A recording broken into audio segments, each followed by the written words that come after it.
Bienvenido a un nuevo contenido de Uninorte.co. No olvides suscribirte a nuestro canal.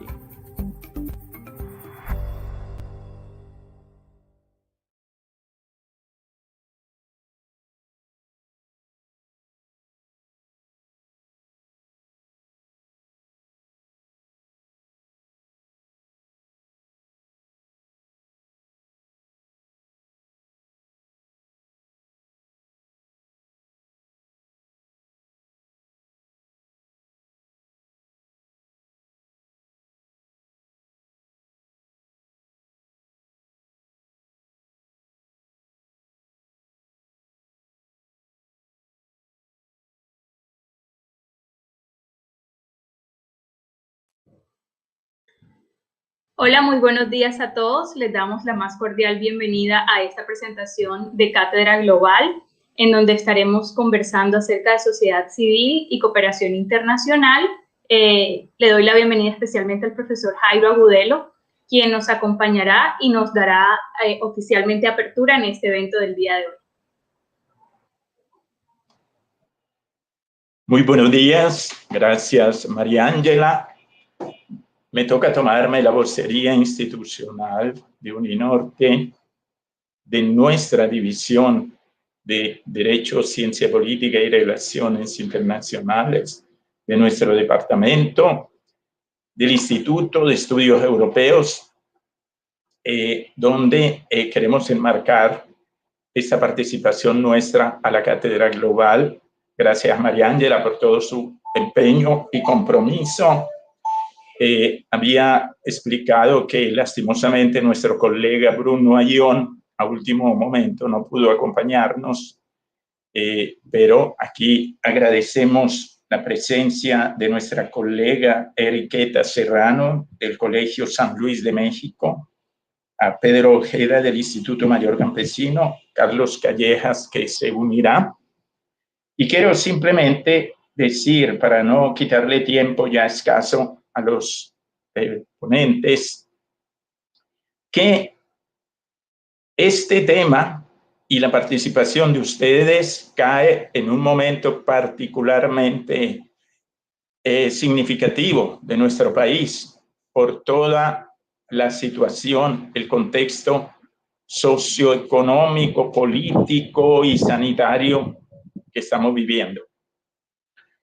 Cae en un momento particular este tema, sociedad civil y cooperación internacional, justo en la circunstancia en que las sociedades civiles de muchos países están clamando que los grandes actores de cooperación internacional con Colombia apliquen sus mecanismos de condicionalidad política al gobierno colombiano.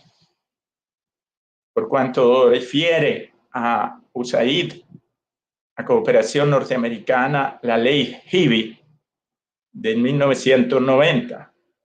Por cuanto se refiere a la Unión Europea, la cláusula democrática y de derechos humanos que lo contempla. Una eventual suspensión de la acción exterior europea UE en Colombia en aplicación de esa cláusula. Existen esos mecanismos. Lo que hay que ver es si es oportuno y meritorio aplicarlo. De todas maneras, todos sabemos que hay este clamor justamente de las sociedades civiles, más que de los gobiernos, naturalmente. Hacer evidente que estos mecanismos existen. Desde la Declaración de Londres y la confirmación en la Declaración de Cartagena en el 2003, los 25 mayores cooperantes con Colombia acordaron que la centralidad, el foco de la cooperación hacia Colombia es paz, democracia y derechos humanos. Recordemos esto. Se creó también una veeduría por parte de la sociedad civil, encabezada en su época por Viva la Ciudadanía, por la Asociación Alianza. Creo que Adelco participe activamente también de esta este observatorio de seguimiento para que se cumpla esa focalidad de la cooperación. Quería saludarlos con esta introducción, sin olvidar tampoco lo que está sucediendo en una tierra sensible para la cooperación internacional, como es Palestina, el territorio Tierra Santa. Recuerden que Palestina es uno de los mayores beneficiarios de cooperación y que la cooperación tiene un impacto casi vital para Palestina. Augurándonos que la paz en Colombia llegue pronto, que la paz en Palestina e Israel lleguen pronto y que la paz en el mundo se convierta en una realidad poco a poco. Buen trabajo, gracias a los colegas y yo me retiro porque enseguida tengo clase en otra instancia. ¡Feliz día!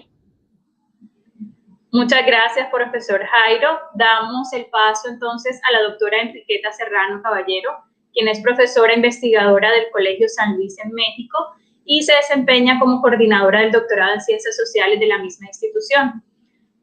La doctora Enriqueta Serrano tiene un doctorado en Ciencias Políticas y Sociología de la Universidad Complutense de Madrid, España, y una amplia experiencia en investigación y publicaciones académicas relacionadas con organizaciones no gubernamentales, cooperación al desarrollo, cooperación de la Unión Europea, entre otros temas afines.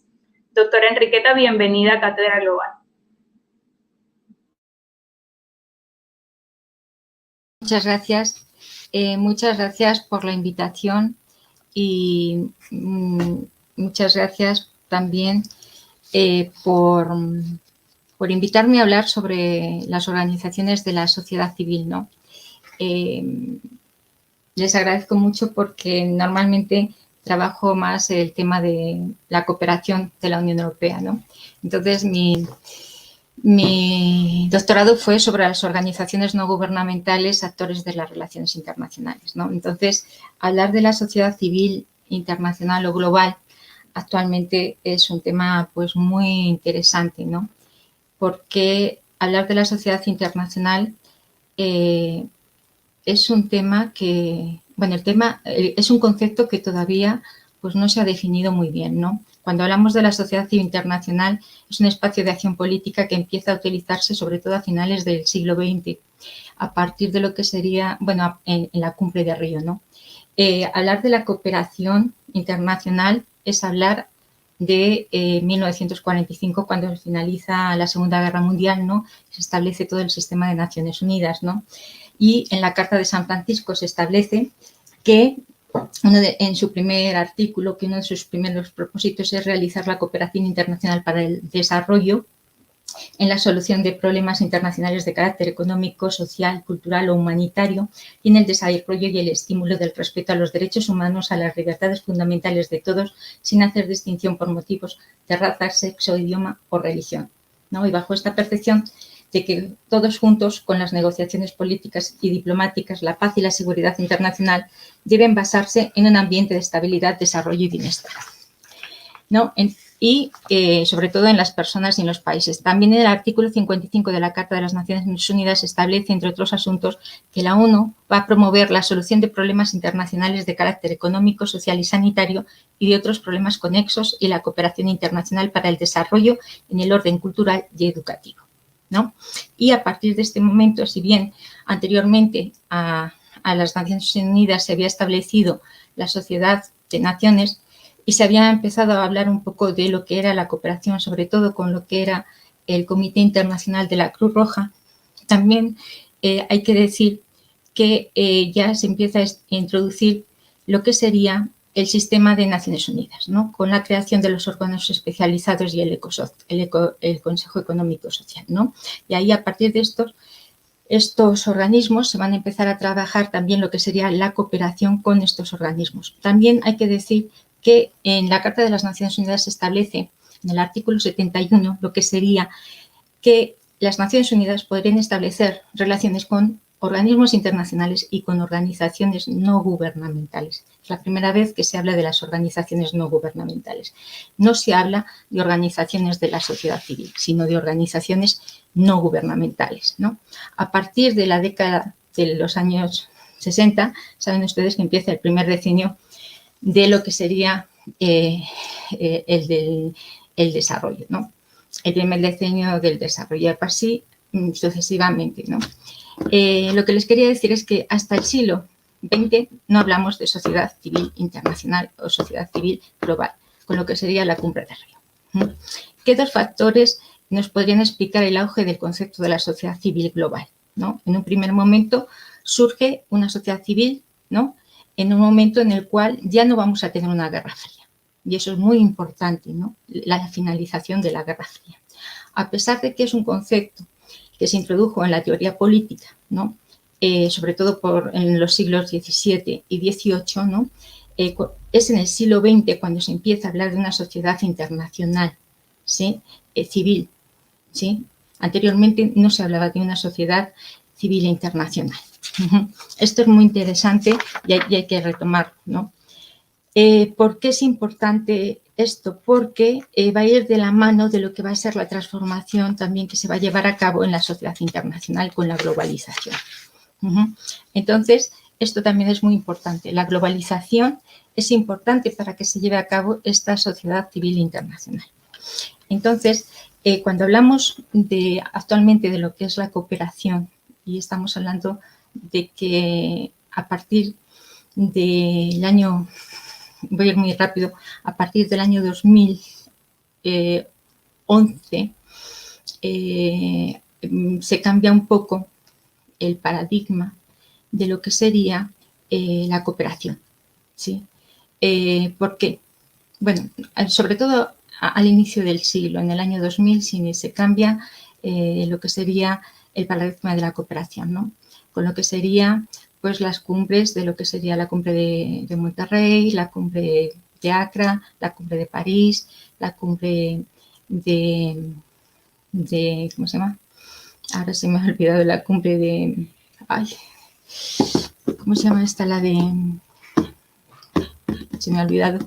Bueno, la del 2015, la de Addis Abeba, ¿no?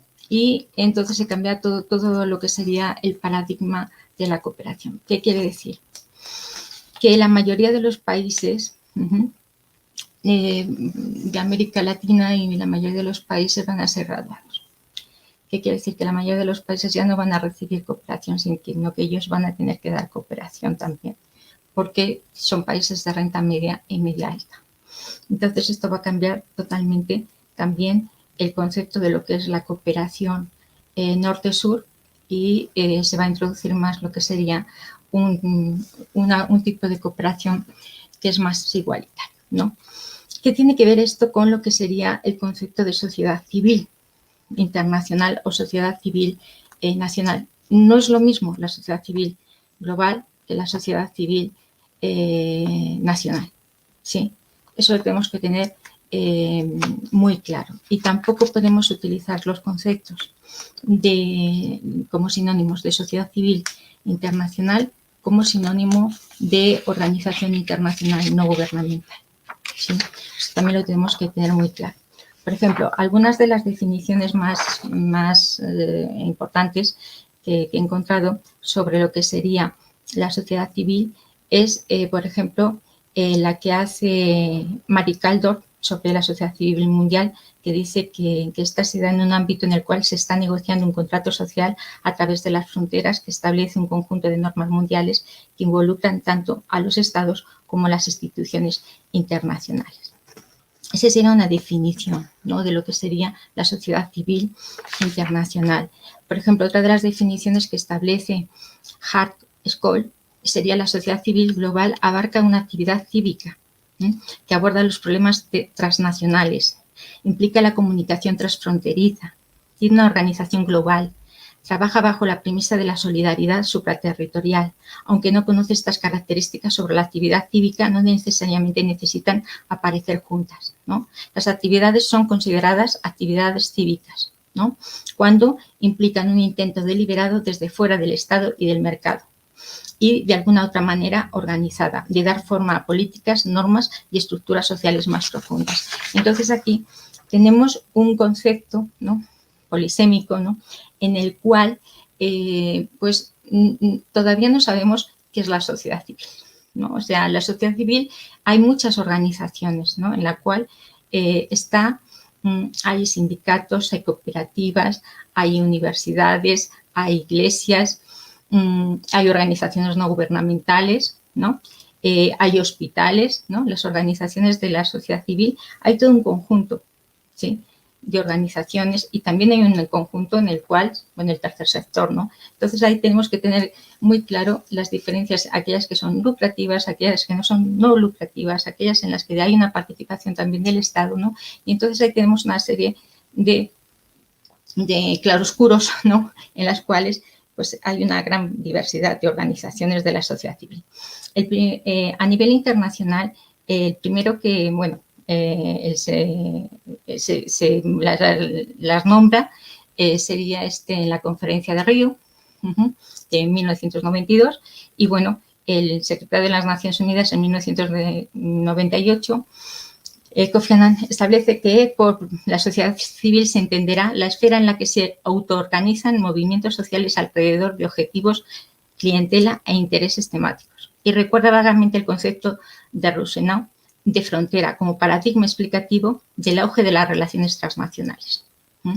Pero el uso recurrente de las Naciones Unidas y en concreto de los informes no se refieren en exclusiva a la sociedad civil internacional, ni a las organizaciones, ni a las asociaciones, ni a las fuerzas sociales que solo actúan transnacionalmente. Esto es debido a que las acciones de las Naciones Unidas que tienen lugar en un territorio fuera de sus países, ¿no?, y de sus miembros y en contacto con sus nacionales.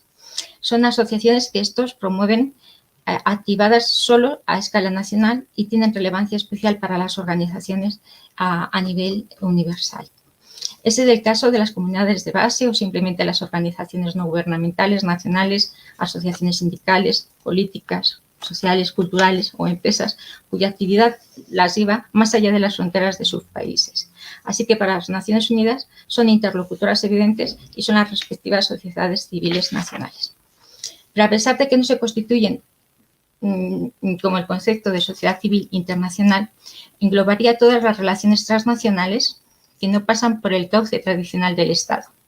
Habría que integrarlas en el tradicional o más amplio de sociedad internacional, como hace Murgerson, quien la piensa como una sociedad abierta en el sentido de la constante interacción con las sociedades internas que tienden a que ésta se va acrecentando, y constata el autor que estas sociedades se van pasando a otras fronteras, y estas organizaciones pasan las fronteras internacionales, regionales y nacionales de las organizaciones no gubernamentales, ¿no?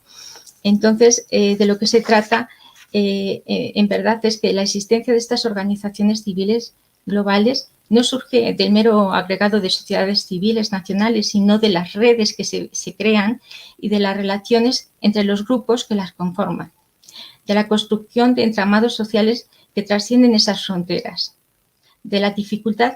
Ahí está esa dificultad en la que, a la vez, una realidad emergente le da también lugar a un nuevo concepto que durante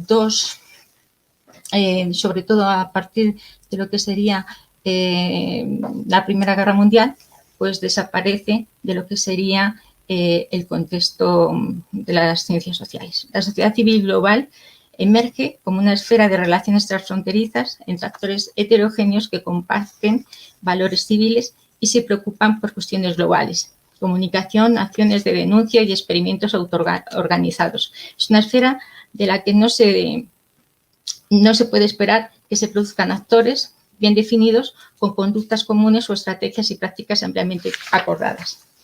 Tenemos que tener en cuenta que también el concepto de sociedad civil internacional hace referencia a la transnacionalización de la vida social, a la interacción de los individuos, de los pueblos, grupos y entidades de diversa condición, que resultan de la creación de esas redes en un entramado de contactos efectuados a través de las fronteras del Estado y fuera de los cauces tradicionales de las relaciones internacionales. Entonces, la sociedad civil internacional tenemos que tener en cuenta que no son organizaciones, o sea, no podemos utilizar el concepto de sociedad civil internacional como sinónimo de organización no gubernamental. Son cosas completamente diferentes. No se puede llevar a cabo tal reducción, ¿sí? Ni utilizarlos como sinónimos. Son cosas diferentes, aunque dentro de la sociedad civil internacional hay organizaciones no gubernamentales. Y también dentro de las organizaciones no gubernamentales nos encontramos con una diversidad muy amplia de organizaciones no gubernamentales, nacionales, y después nos encontramos con cuongos, si tienen participación por parte del Estado o si tienen financiamiento por parte del Estado. Y también tienen los bongos, que son también otro tipo de alianzas entre organizaciones. Entonces, ¿cómo se dice? La caracterización o el mapeo de actores que nos encontramos dentro de estas asociaciones es muy diverso, ¿no? Entonces, por eso no las podemos decir que son sinónimos, ¿no? Me gustaría retomar una definición sobre las organizaciones no gubernamentales, ¿no? Y sobre todo decirles que las ONGs abarcan un amplio espectro de organizaciones de la sociedad civil organizada, mucho más amplias algunas, y que, bueno, más o menos las organizaciones no gubernamentales no es un término jurídico, ¿sí? Pero es el de mayor aceptación por los gobiernos y las organizaciones internacionales no gubernamentales, y podemos señalar que la denominación de estas organizaciones aparece, ya les he dicho, por primera vez, ¿no? La década de los años 40, en el artículo 71 de la Carta de las Naciones Unidas, y esta denominación fue establecida por la ONU para diferenciarlas de las organizaciones internacionales. Anteriormente se las conocía por su nombre propio. El término se refiere a un universo amplio de instituciones, asociaciones, fundaciones, entre otras, y cuyo único elemento en común es simplemente su no pertenencia a ámbitos gubernamentales, ¿no? Entonces, en estos casos, se prefiere definir a las ONGs como grupos de presión o como instituciones del tercer sector o como organizaciones autónomas, o simplemente diferenciándolas de denominaciones de organizaciones privadas de interés social, pero todas ellas se caracterizan por ser independientes y deberse a una causa y estar constituidas por grupos de individuos que persiguen intereses comunes, los individuos como recurso. El término de ONG es pues confuso y en ocasiones un verdadero cajón desastre, cuyo contenido apenas está ordenado, clasificado y no tiene significado normalizado ni definitorio, debido a que no está perfectamente delimitada su naturaleza ni su campo de actuación. A nivel internacional, el concepto de organización no gubernamental no solo incluye estas, sino también a otro tipo de organizaciones derivadas del tejido social, como son las asociaciones sociales, eclesiásticas, las fundaciones con objetivo social. Bueno, esta sería la definición, ¿no? Entonces, bueno, ya les he dicho que cuando empiezan a hablarse de organizaciones no de la sociedad civil es cuando en 1992, y tiene que ver con los foros alternativos y las conferencias de Naciones Unidas, ¿no? En las cuales participan todas las organizaciones, ¿no?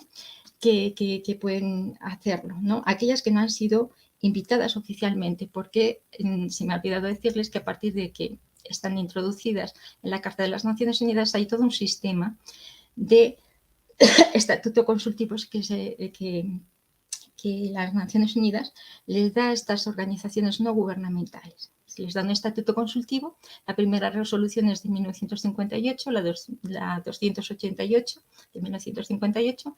La segunda resolución es la 1296 de 1968.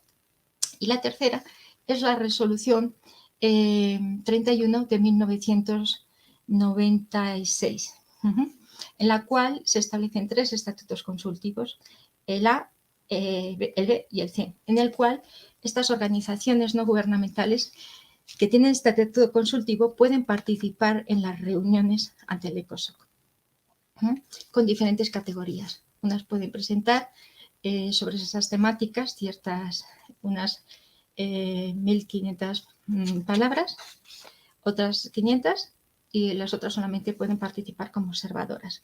Pero sí son en cada comité hay una lista de organizaciones y en cada organismo especializado de las Naciones Unidas hay una lista de organizaciones que están acreditadas, que son las que tienen el estatuto consultivo. Y después las organizaciones de la sociedad civil global son las que participan en los foros alternativos, ¿no? Eso tenemos que tener también en cuenta, ¿no? Entonces, tenemos diferentes organizaciones que van a participar en diferentes tipos, en diferentes modalidades, ¿no? Que es algunas van a participar en el diseño de ciertas políticas públicas a nivel global, ¿no? Con la Asamblea General. Otras van a participar con el ECOSOC directamente, otras van a participar pues ya sea con lo que sería con la FAO, con la OIT, con la UNESCO. En todas ellas tienen este estatuto consultivo con estas organizaciones internacionales no gubernamentales, que son federaciones, confederaciones que agrupan a nivel regional a estas organizaciones de ciertas temáticas, ¿no? Entonces, les digo, las organizaciones no gubernamentales, las organizaciones de la sociedad civil son muy complejas y todavía no están muy bien definidas. Respecto a la participación de los actores no estatales, especialmente la sociedad civil, podrían ayudar a los gobiernos, sobre todo, mejorando la legitimidad de los mecanismos en la toma de decisiones a grandes escalas, ¿no? Pero actualmente, como ha comentado el doctor Jairo, creo que se llamaba, se ha producido una reducción de las libertades y de los derechos que tienen actualmente estas asociaciones, porque en muchos de los países se ha producido un retroceso en lo que serían los derechos civiles, los derechos económicos y los derechos sociales de los individuos. Entonces, se ha visto reducido todo este tipo de derechos a la libre asociación, a la libre expresión, ¿no? Y muchos de los derechos humanos están siendo violentados. Entonces, a la pregunta que él planteaba, ¿no? De cuál es el papel, ¿no? que podría hacer la Unión Europea, ¿no? Respecto a la cláusula democrática, ¿no? Pues está muy complicado, ¿no? Poder ejercerla, ¿no? Porque normalmente, como ya la Unión Europea, o sea, Colombia es un país que es de renta media y media alta, ¿no? Sí lo podría hacer lo de la cláusula democrática, pero sería a través más bien de la parte comercial, ¿sí? O sea, alguna suspensión, ¿no? Por la violación de los derechos humanos, ¿no? Suspender a lo mejor la parte comercial, o sea, suspender el tratado comercial, sí, ¿no? que tiene con la Unión Europea, pero sería, no sé hasta qué punto, ¿no? le convendría a la Unión Europea tomar ese tipo de decisiones, ¿no? Porque también tenemos que ver qué tipo de política exterior tiene la Unión Europea, si es pragmática o normativa, ¿no? Entonces también estamos viendo que hay una transformación en ese tipo de políticas, ¿no? Ahora mismo, ¿no? O sea, la política exterior de la Unión Europea se ha transformado, ha cambiado, ¿no? Y también hay que ver que en estos tratados comerciales han introducido algunas cláusulas democráticas, ¿no? Que también hay cláusulas democráticas, hay cláusulas medioambientales, ¿no? Y hay cláusulas laborales también actualmente en estos tratados, en estos nuevos acuerdos laborales, ¿no? Entonces, creo que lo tendrían que ver, ¿no? A lo mejor si se dilata más el enfrentamiento que se está produciendo entre la sociedad civil y el gobierno, a lo mejor tendrían que tomar algún tipo de declaración o algún tipo de decisión. Respecto a la cooperación, hay unas hojas de ruta. Doctora, perdón que le interrumpa, doctora Enriqueta, debemos darle paso a los demás conferencistas. 30 segundos para concluir. Vale. Respecto a lo que es un tema muy amplio, respecto a que Colombia fue ya graduado como país de renta media y media alta, lo que ahora se hace, ya no tienen un programa anual ni un programa regional. Entonces ahora lo que hay son hojas de ruta, y las hojas de ruta se hacen a través de las delegaciones de la Unión Europea en cada uno de los países. Y ahí sí participan las organizaciones de la sociedad civil. Y es a través de un contacto directo de la delegación de la Unión Europea con las organizaciones de la sociedad civil respecto a diferentes temáticas, ¿no? Y esas se hacen anualmente, ¿sí? Entonces, las hojas de ruta son unos instrumentos que se hacen, y serían aquellas en las cuales las organizaciones no de la sociedad civil pueden participar. ¿Y cuál es la cooperación que tienen estas organizaciones dentro de lo que serían las acciones de la cooperación internacional? Pueden participar como formuladoras y ejecutoras de los proyectos de desarrollo, con recursos claros de la cooperación internacional, pero como ahora ya no hay recursos, pues cómo se pueden fortalecer o qué papel pueden hacer, ¿no? Las ONGs, como participantes activas de los foros internacionales sobre cooperación para el desarrollo, también pueden participar. Organizaciones como grupos de presión también, es lo que estamos viendo, y también como defensoras de los derechos de los ciudadanos, ¿no? Y como consultoras también. Y bueno, lo que sí es verdad es que, a pesar de todo el protagonismo, ya para finalizar, a pesar de todo el protagonismo que tuvo las organizaciones de la sociedad civil en el diseño de la Agenda 2030, pues actualmente para su implementación pues se está viendo que se está complicando mucho el rol que tienen en la implementación y el papel que se les está dejando para poder participar en la implementación de los ODS. Sería todo por mi parte. Muchas gracias. Muchísimas gracias por su intervención, y seguramente sí hay muchos puntos muy interesantes sobre los cuales esperemos tengamos unos minuticos para profundizar. Seguimos con la presentación de Pedro Antonio Ojeda Pinta, quien es ingeniero agroforestal de la Universidad de Nariño y especialista en gestión pública, con maestría en conservación ambiental, conservación y gestión del medio natural. Actualmente cursa la maestría en gobierno y políticas públicas y desarrollo territorial, y se desempeña como gerente de proyectos sociales del Instituto Mayor Campesino INCA. Pedro, te doy paso para tu presentación. Contamos alrededor de 12 minutos para luego darle paso a la intervención de Carlos Callejas. Muchas gracias. Claro. Muy buenos días, María Ángela, muchas gracias. Buen día para todos y todas. Voy aquí a programar el tiempo y voy a compartir mi pantalla para hacer la respectiva presentación. Entonces, la profesora que me antecedió pues ha hecho un preámbulo de lo que yo les voy a presentar desde una organización de la sociedad civil, desde una ONG, como ella también lo indicaba, haciendo trabajo a través de los recursos de cooperación internacional.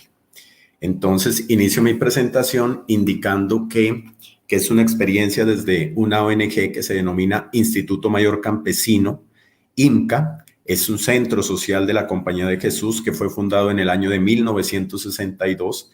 Tenemos nuestra sede en el municipio de Guadalajara de Buga, en el Valle del Cauca, e históricamente hemos ofrecido el servicio a comunidades rurales. En ese sentido, este trabajo se ha desarrollado a través de los recursos de cooperación internacional a lo largo de casi 60 años de existencia. Mi ponencia, que he denominado Sostenibilidad Local y Regional, aportes de la cooperación internacional a procesos sociales con enfoque territorial, recoge un poco de esa historia, de esa experiencia que ha tenido la institución a través de estos procesos de relación norte-sur. ¿Cómo lo hacemos o cómo hace la organización, el IMCA, su trabajo para hacer que esos recursos de cooperación internacional se destinen con un enfoque integral? Y para eso nosotros tenemos como un enfoque la sostenibilidad, entendida como esa interacción de las dimensiones en que el ser humano nos relacionamos, interactuamos y dinamizamos nuestros procesos. No solo la dimensión social, económica, ambiental, sino también esa dimensión política, cultural Y nosotros, por ser una obra de iglesia, ser parte de una obra de iglesia e inspirados en la espiritualidad ignaciana, también ofrecemos este tipo de acompañamiento de tal manera que podamos trabajar la parte interna del ser humano como tal, para que esa espiritualidad que cada hombre, cada mujer que hace parte de nuestros procesos, pues cultive su ser interior, pero también haga que esa espiritualidad salga y se encuentre con otras espiritualidades para generar procesos en los territorios. ¿Qué hacemos? ¿Cómo lo hacemos básicamente en términos generales? Tiene 4 columnas nuestro trabajo, nuestro actuar en los territorios. La primera de ellas, un proceso o una columna de formación que ha sido histórica en el instituto desde su formación, que busca básicamente fortalecer las capacidades de hombres y mujeres a través de 2 acciones aquí específicas. Esto hago relación a los últimos 12, 15 años aproximadamente.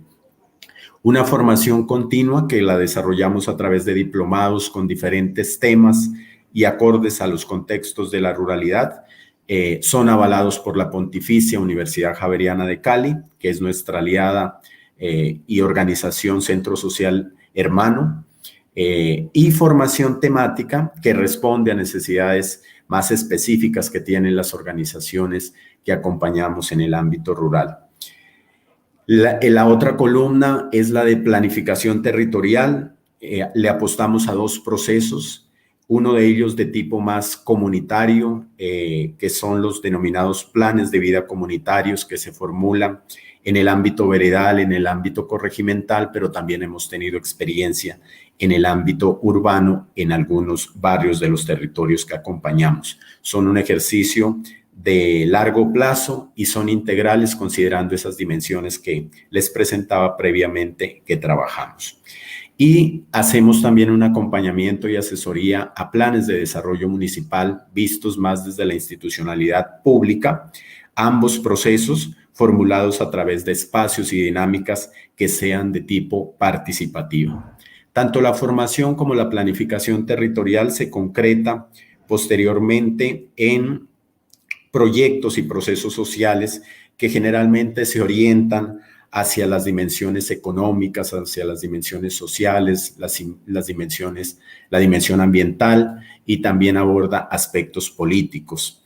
Y toda esta experiencia de formación, planificación y la puesta en marcha de proyectos y procesos, tratamos de generarlo en nuestra 4ª columna, la de sistematización e investigación, que busca la generación y la producción de conocimiento.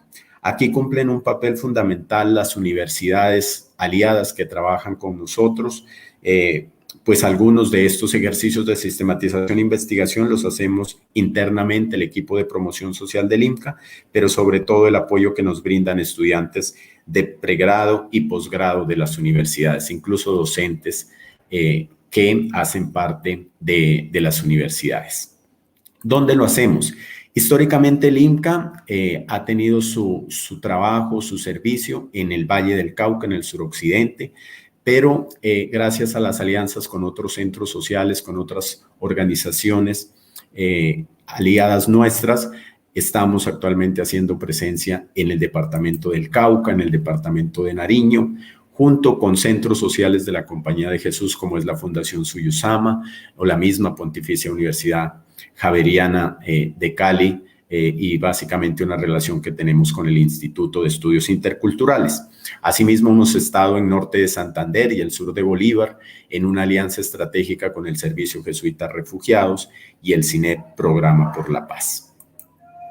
¿Quiénes son esas personas, esas personas con las cuales, o ese sujeto con el cual nosotros trabajamos? Nuestra población es muy diversa, pero básicamente son las comunidades rurales, son las que principalmente participan, son esos diferentes liderazgos, hombres y mujeres que cumplen esos roles claves en las dinámicas territoriales. Entonces, en esa gama encontramos desde niños, niñas, jóvenes, adultos y la sapiencia de los adultos mayores. Son generalmente campesinos y campesinas en su gran mayoría, pero también acompañamos comunidades indígenas y comunidades afro. ¿Por qué lo hacemos? ¿Qué nos mueve a hacer este tipo de procesos? Evidenciamos en los territorios una necesidad y la importancia de que se generen procesos de organización, que se generen procesos de diálogo, que permitan posteriormente la concertación de ideas, de planes, de proyectos, de iniciativas, y que eso también genere la articulación de los múltiples actores que hacen presencia o inciden en el territorio. De tal manera que todos esos esfuerzos se logren engranar desde lo local y generen un engranaje que pueda mover desde lo local hacia lo regional y lo nacional y otros ámbitos, como lo hemos logrado hacer incluso a nivel internacional, generando impacto, generando procesos de incidencia, acciones de manera efectiva para que se superen esos retos, esos problemas o esas dificultades que afrontan las comunidades rurales, pero también aprovechando las oportunidades y potencialidades que éstas nos ofrecen.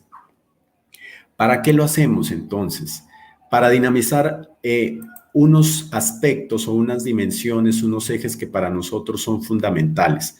Por ejemplo, la economía social y solidaria como un modelo alternativo, a esa propuesta dominante de modelo, donde caminamos junto con las organizaciones sociales y ponemos en marcha experiencias que verdaderamente vuelvan y concreticen la economía social y solidaria. Tal es el caso de la tienda especializada de café Garitea, que funciona en el campus de la Universidad Javeriana de Cali y cuyos socios son 2 organizaciones productoras de café que acompañamos. Imca Hotel, que es una empresa que nosotros manejamos internamente en nuestra sede, pero que está estrechamente relacionada con las organizaciones campesinas con las cuales el IMCA interactúa y apoya en los territorios. Y en esa ruralidad fomentamos desde hace un poco más de 30 años el tema de la agroecología, la producción agroecológica, iniciado, como les digo, por allá a finales de la década de los años 70 y que hoy en día se consolida como un modo de vida, como una propuesta política, pero también como un modelo de producción amigable con el medio ambiente. Y a través de esos procesos también generamos una dinámica relacionada con ciudadanía y democracia, donde brindamos conocimientos, herramientas y metodologías para que esos líderes y lideresas puedan interactuar de tú a tú con los tomadores de decisiones, ya sean entidades gubernamentales o sean instituciones privadas. Asimismo, dinamizamos procesos orientados hacia el fortalecimiento de la gestión comunitaria del agua, desarrollada por organizaciones sociales rurales que trabajan no solo por garantizar un servicio, sino también por garantizar el cuidado de los ecosistemas que provisionan el agua y garantizar gradualmente, a pesar de sus dificultades, el derecho humano al agua en un contexto tan adverso y tan disímil como es nuestra ruralidad en Colombia. Indicar que en todos estos procesos no caminamos solos. Esto nos ha permitido articularnos y ser parte de diferentes redes y plataformas de ámbito internacional, de ámbito nacional, de ámbito regional, de tal manera que podamos aportar desde nuestra experiencia, pero sobre todo nutrirnos de las experiencias de estos otros aliados con quienes compartimos propósitos o sueños comunes. Un ejemplo de ellos es la comunidad de aprendizaje Comparte, donde organizaciones de la Compañía de Jesús a nivel de América Latina y de España, pues hacemos parte y trabajamos temas de economía alternativa o el movimiento agroecológico también, la Red Nacional de Acueductos Comunitarios o procesos mucho más locales, regionales, como es el proceso de regionalización de la Compañía de Jesús Valle del Cauca Pacífico, la Coalición por la Democracia o la Comisión de Conciliación Regional de Buga. Y todo este quehacer, desde el ámbito local, regional, nacional e internacional, se lo debemos también a esas grandes contribuciones que hace la cooperación internacional y que contribuyen, lógicamente, a que nosotros podamos, junto con nuestros aliados, junto con estas organizaciones campesinas, indígenas, afro, dinamizar los procesos que se desarrollan en los diferentes territorios. Son distintas organizaciones, como puede ser la Unión Europea, la Agencia Francesa de Desarrollo, la Agencia Española, una ONG, Alboan, aliada nuestra del País Vasco, otras organizaciones de Francia como Acting for Life o el CCFD, gobiernos más locales como el gobierno de Navarra o los ayuntamientos de Pamplona y Vitoria, y otras organizaciones como DECA de Austria, Ayuda en Acción de España, y en su momento el Fondo Sueco-Noruego, que pues lastimosamente ya no hace parte de las agencias de cooperación en el país. Y finalmente, pues quiero compartirles y cerrar mi intervención con un testimonio de una joven rural que hace parte de uno de los procesos que dinamizamos en los territorios y que recoge un poco esto que les acabo de comentar a grandes rasgos.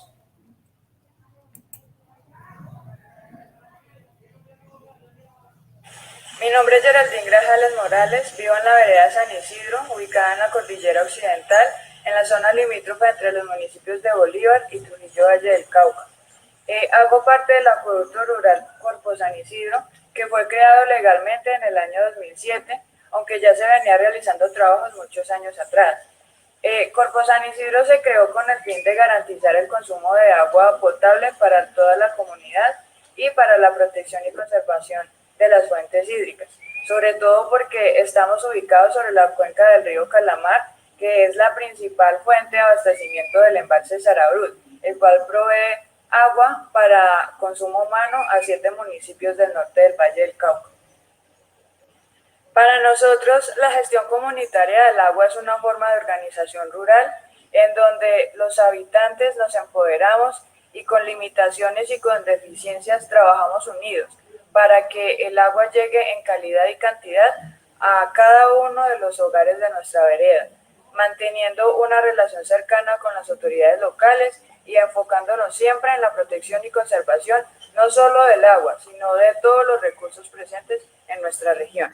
En la gestión comunitaria del agua es importante resaltar la labor de las mujeres como agentes y como beneficiarias del cambio, donde se revaloriza el papel de la mujer en la sociedad como gestora y como transformadora de su propio entorno, reconociendo así su igualdad y equidad con el hombre, superando esa cultura machista arraigada en el campo en donde el hombre era el que tomaba las decisiones a nivel familiar, social y económico.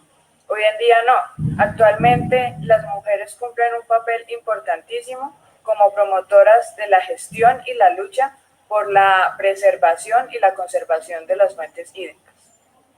Para mí, ser parte de la organización comunitaria es realmente importante y sobre todo muy bonito, ya que es un proceso que se ha venido realizando de generación en generación.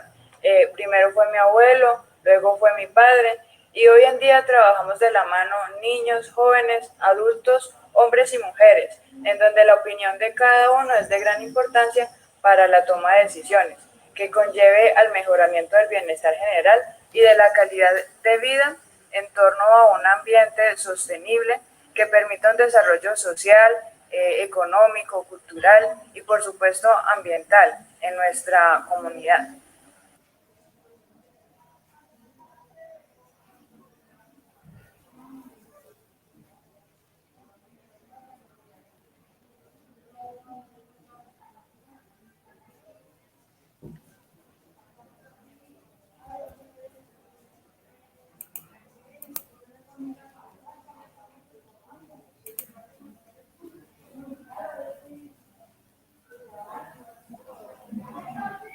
Muchísimas gracias, María Ángela, por esta oportunidad de participar en esta importante cátedra. Muchísimas gracias a ti, Pedro, por tu intervención, por darnos a conocer lo que hace el INCA. Y bueno, como saben, el objetivo de esta cátedra y de este panel en particular es aportar algunas reflexiones desde la academia y desde el sector práctico. Y para ello contamos ahora también con la participación de Carlos Callejas, quien es administrador de empresas de la UPTC de Tunja, especialista en desarrollo de la OIT, especialista en gerencia y marketing territorial de la EAFIT y estudios internacionales de desarrollo económico de la Universidad de Jerusalén. Carlos actualmente se desempeña como director de la Red Nacional de Agencias de Desarrollo Económico Local de Colombia, ADELCO. Carlos, bueno, contamos con unos pocos minutos para tu presentación. Bienvenido a Cátedra Global. Muchísimas gracias por aceptar participar en este evento. Vale, María Ángela, buenos días a todas y todos. ¿Me cuentas si voy con el video? Sí, por favor. Por favor.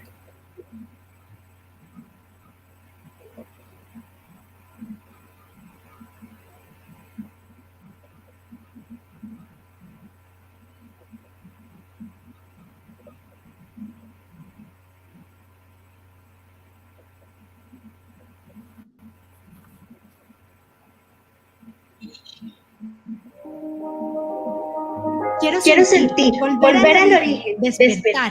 Por eso voy a visitar el Alto Ricaurte, una región con memoria, un lugar donde su legado traspasó generaciones a través de las manos de su gente artesana, donde su labor se enmarca con el sello y la calidad de hacer piezas únicas, hechas a mano. Allí la tradición y el sentido de la vida renace. Quiero escuchar el corazón de sus artesanos en cada forma, cada textura, cada color, cada tejido en donde está escrita la historia y las costumbres de su región. Quiero apreciar el trabajo único y especial que lleva cada pieza realizada bajo la guía de un legado ancestral. Quiero viajar dentro de Colombia y conocer la provincia del Alto Ricaurte, un lugar de Boyacá donde la creatividad está en todas partes y la gente expresa con cada detalle un sentir milenario. Quiero conocer las miles de obras realizadas con diversas técnicas que se usan para vestir, para servir, para adornar, para calentar o para regalar. Quiero impregnarme del amor, el trabajo delicado y laborioso de sus artesanos. Quiero llevar a mi casa, a mi vida, un pedazo del alma, de la belleza de las artesanías de esta región. Piezas únicas elaboradas para mí, para ti. Quiero abrir mis sentidos, conectarme conmigo misma. Quiero visitar el Alto Ricaurte.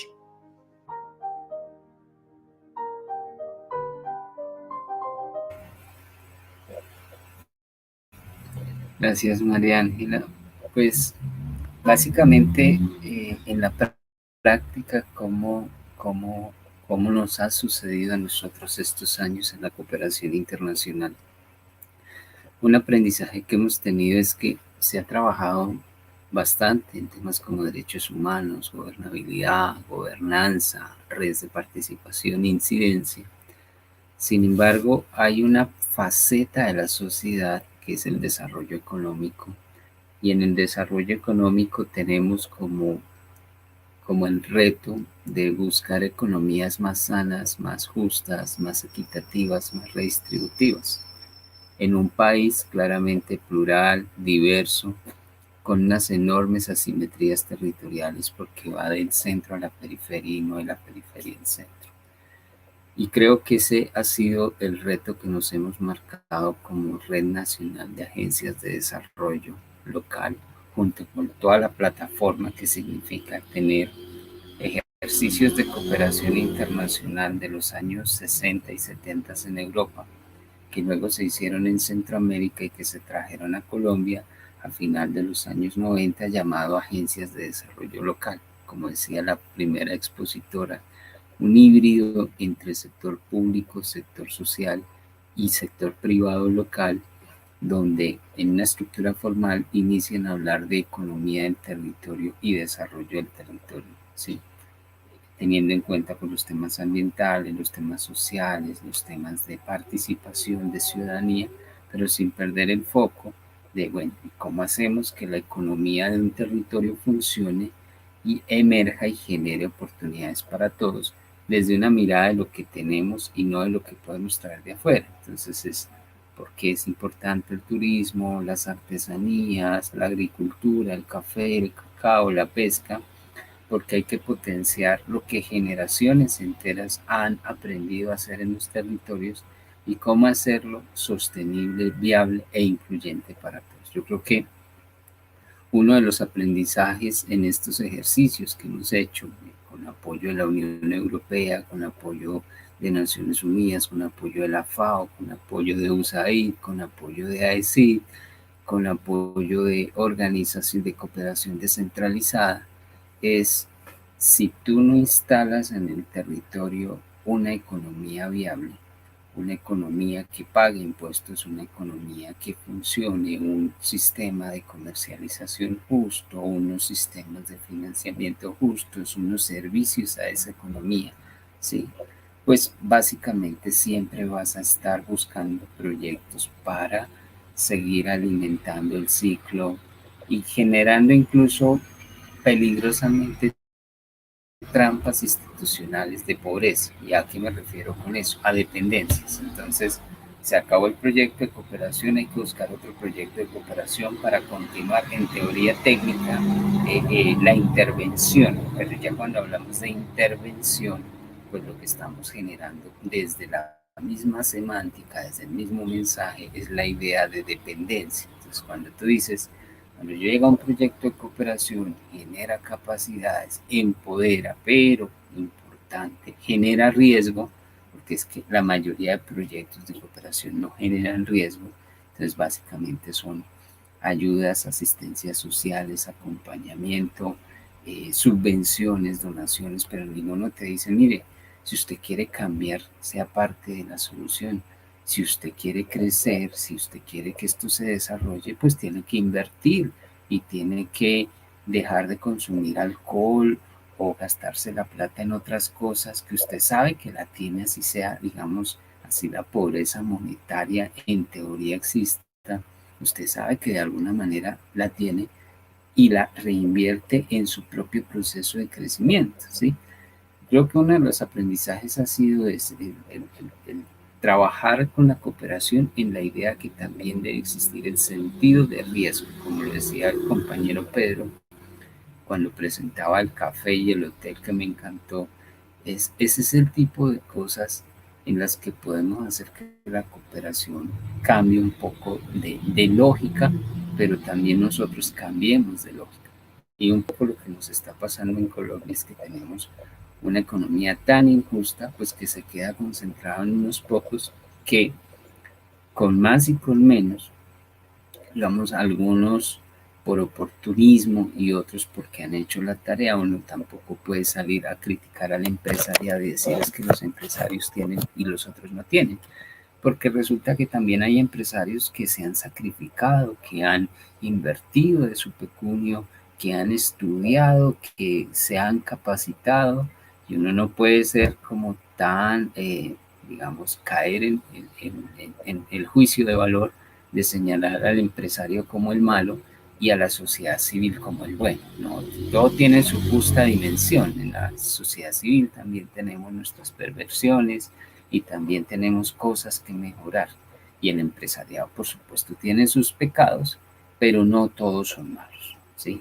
Y hay muchos que contribuyen al desarrollo de alguna manera y desde una orilla que a veces les es difícil, porque si no hay empresas, yo creo que ese es un mensaje de esta charla, si no hay empresas, pues no hay impuestos.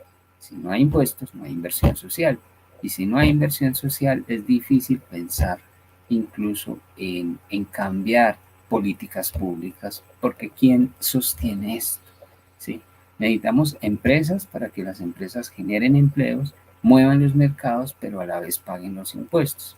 Entonces uno tiene que buscar negocios sociales de las comunidades locales, de los arreglos productivos locales, de las familias locales, que se desarrollen y que con este tipo de estrategias como el apoyo de la cooperación internacional, esas economías realmente funcionen. Pero para que funcionen, pues debe existir un sentido de riesgo.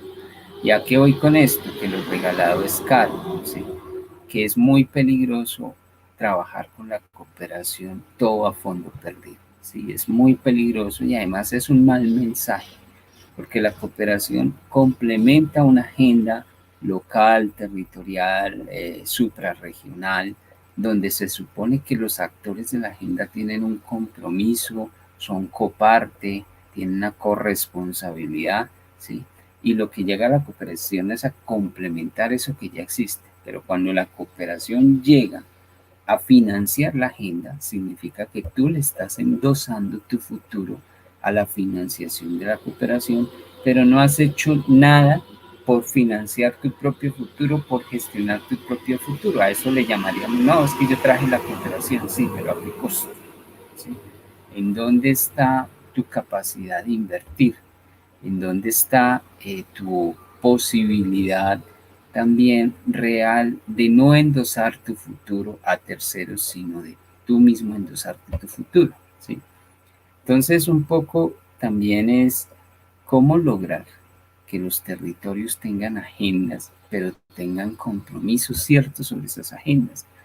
Llevamos cerca de 35, 40 años en este país del Sagrado Corazón haciendo todo tipo de planeaciones.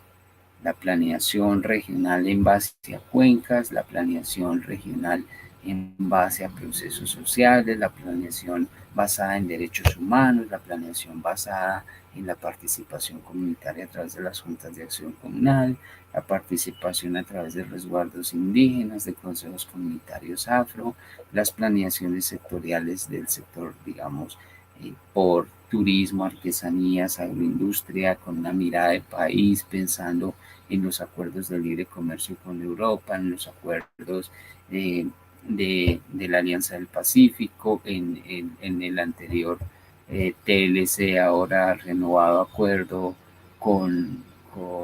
digamos, con el gobierno americano, ¿sí? Pensando en los 28 acuerdos comerciales que tiene el país internacionalmente.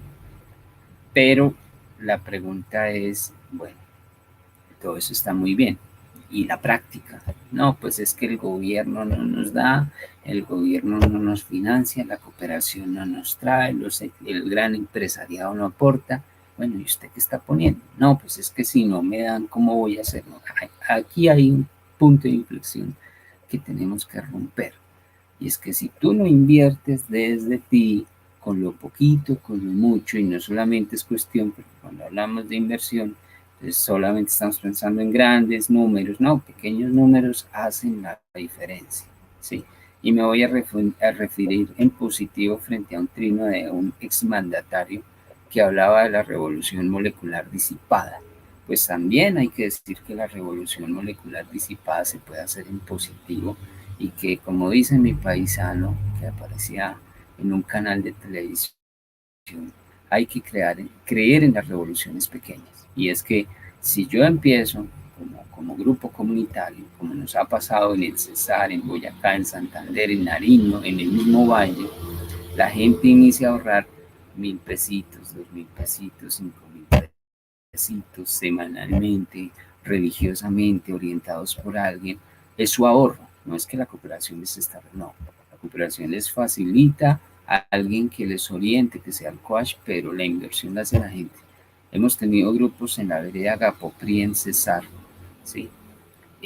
Donde han llegado a 150, 200 millones de pesos para sus estanques piscícolas. Y no fue que la cooperación les diera la plata, fue que ellos ahorraron el dinero para hacer eso. Grupos de mujeres que han aprendido a ahorrar e invertir. El video que vimos hace poco, pues es una forma de decir, oiga, sí cooperación, yo creo que Enriqueta lo dijo, pero cooperación con un sentido comercial, no solamente ayuda al desarrollo por ayuda al desarrollo. Venga, nosotros necesitamos que los territorios emerjan, pues necesitamos que el desarrollo concreto, práctico, que al final sea importante en los bolsillos de la gente, se ve, ¿sí? En el Magdalena Medio, escuchando alguna vez al padre Francisco de Rux, pero sobre todo una campesina decía, ¿qué es paz? Paz no es otra cosa que estar tranquila y llegar con el buche lleno a mi casa en la noche diciendo, tengo el estómago lleno y la plata para comprar el pan el otro día. Pero a veces, digamos, no pensamos en eso, pensamos en soluciones estratosféricas que no nos permiten llegar a eso. Mensajes finales. Las organizaciones sociales son fundamentales, estamos en un momento de cambio, de invitación a pensar en negocios sociales en los territorios, pensar en esa buena justicia entre lo social y lo económico, donde las organizaciones de base puedan hacer negocios. 1. 2. El flujo de caja es importante, no nos gusta. Cuando estamos en el sector social, eso es de imperialistas, eso es de yanqui, no, el flujo de caja es importante, hay que hablar de flujo de caja, hay que hablar de finanzas para no financieros, hay que hablar de mercadeo en el mundo social, hay que hablar de marca, hay que hablar de reputación, hay que hablar de comercialización, hay que hablar de productividad, hay que hablar de eso que tanto, porque es muy difícil hablar de algo que criticamos si no lo conocemos y si tampoco hemos estado en ese mundo, ¿sí? Entonces es importante. el construir confianzas y empatías, y la confianza y la empatía se construyen no solamente dialogando, todos dialogamos mucho, dialogamos bueno, pero la confianza y la empatía se construye haciendo, y nos vamos a equivocar, y nos vamos a caer, y nos tenemos que levantar, pero la única manera de ser exitosos es cayéndose, no hay otra manera, ¿sí? Hay que caerse, ¿sí? Y hay que aprender a levantarse, ¿sí? Y finalmente, seguir entendiendo que somos diversos, seguimos entendiendo que somos plurales y que el gran reto nuestro como sociedad colombiana es entender que ni somos públicos, ni somos privados, ni somos sociales, somos un poquito de todo, y con todo tenemos que trabajar y construir en la diferencia nos hace constructores de desarrollo. Gracias. Muchísimas gracias, Carlos, por tu intervención y a todos los panelistas que participaron. De verdad que considero que hemos logrado tener un importante momento de reflexión acerca de la sociedad civil y de la cooperación internacional. Como decía la profesora Enriqueta, el tiempo lamentablemente no es el más largo y es un concepto muy amplio que precisamente como nos comentaba la profesora, todavía no contamos con una conceptualización y que muchas veces no logramos entender muy bien. Y también desde la práctica, desde las experiencias del INCA y de ADELCO, la importancia, destacar la importancia de generar procesos que permitan ir más allá de los proyectos y que permitan de alguna manera superar la dependencia de la cooperación en cuanto a que nos posibiliten o que posibiliten más bien la oportunidad de las organizaciones presentes en el territorio de potencializar sus capacidades y de llevar a cabo proyectos y procesos a largo plazo. Les agradezco nuevamente su participación a quienes intervinieron y a quienes siguieron la transmisión de Cátedra Global. Muchísimas gracias, María Ángela. Agradecemos a todos nuestros invitados por su especial participación y a todos los asistentes por acompañarnos a esta sesión de Cátedra Global. Los invitamos a seguir conectados a toda la programación de Cátedra Global Virtual. ¡Feliz día! Los siguientes contenidos de Uninorteco te pueden interesar. No olvides suscribirte a nuestro canal.